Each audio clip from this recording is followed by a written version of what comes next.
यदि बिना श्री कृष्ण के, बिना श्री कृष्ण रूप सदगुरु के अंदर अकेले अकेले गए, भटक जाओगे, अटवी है। और समर्थ सदगुरु जो गुरु हो साक्षात परब्रह्म, याद रहे गुरु से गोविंद मिलते हैं, ये भी हम कहते हैं, वो सत्य भी है, लेकिन गोविंद ही गुरु बनकर आता है। गुरु हो साक्षात परब्रह्म।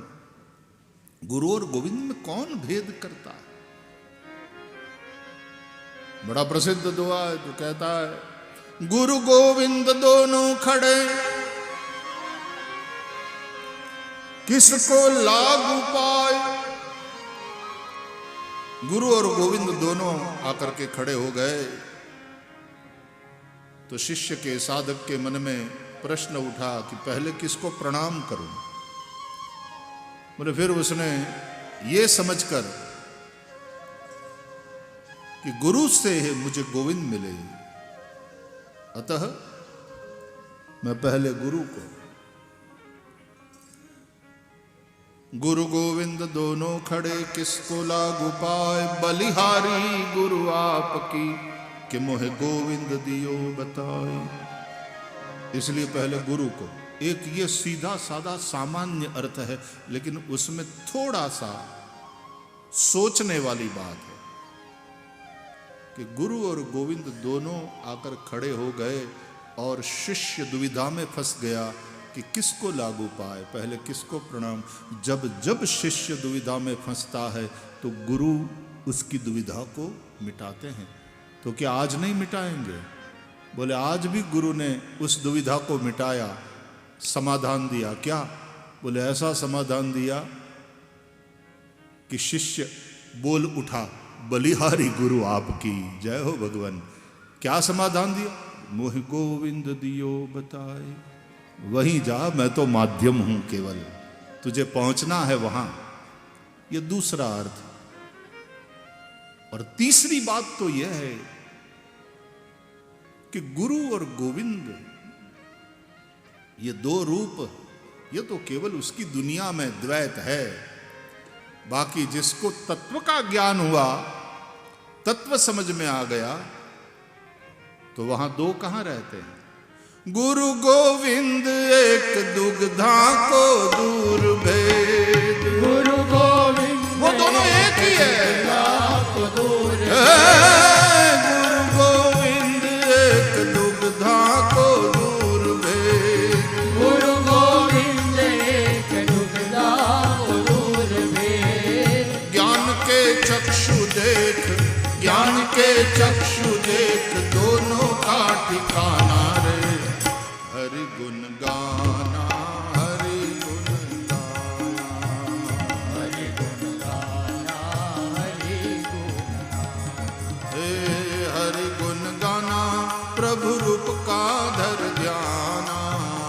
हरि गुण गाना, प्रभु रूप का धर ध्याना।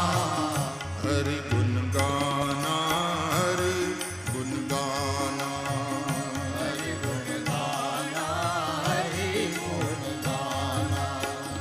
हरि गुण गाना, हरि गुण गाना। हरि गुण गाना, हरि गुण। गुरु गोविंद एक दुग्धा को दूर भेद। ये दो नहीं है। वास्तव में गोविंद ही गुरु का रूप लेकर आते हैं। इसलिए गुरु हु साक्षात परब्रह्म। प्रमाण भगवत गीता। श्री कृष्ण समझाते हैं अर्जुन को, तमेव शरणम गच्छ सर्वभावेन भारत। तू उस परमात्मा की शरण में जा अर्जुन। बोलते गए, अपने आप को खोलते गए, विभूति योग में अपनी विभूतियों का वर्णन किया।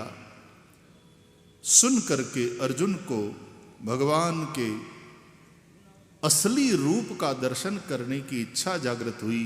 भगवान ने दिव्य चक्षु का दान किया और उसके चलते अर्जुन ने जब श्री कृष्ण का वह स्वरूप देखा, कल भी हम चर्चा किए, रूप तो देख रही थी अर्जुन की आंखें, लेकिन भगवान ने जब दृष्टि दिया, आज श्री कृष्ण के स्वरूप का ज्ञान हुआ, भान हुआ।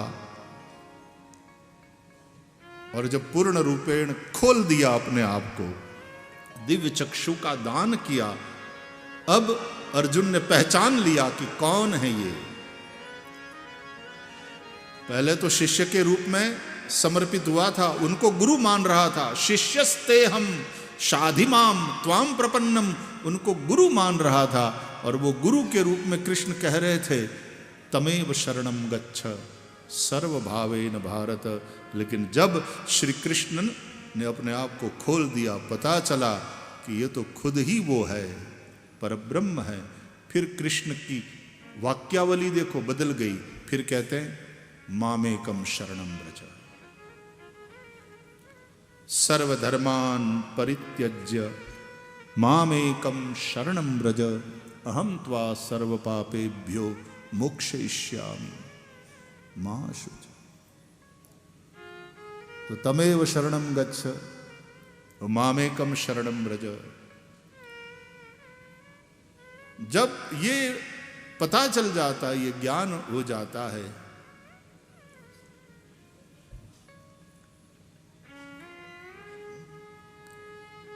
गुरु ही गोविंद है, गोविंद ही गुरु का रूप लेकर आया है।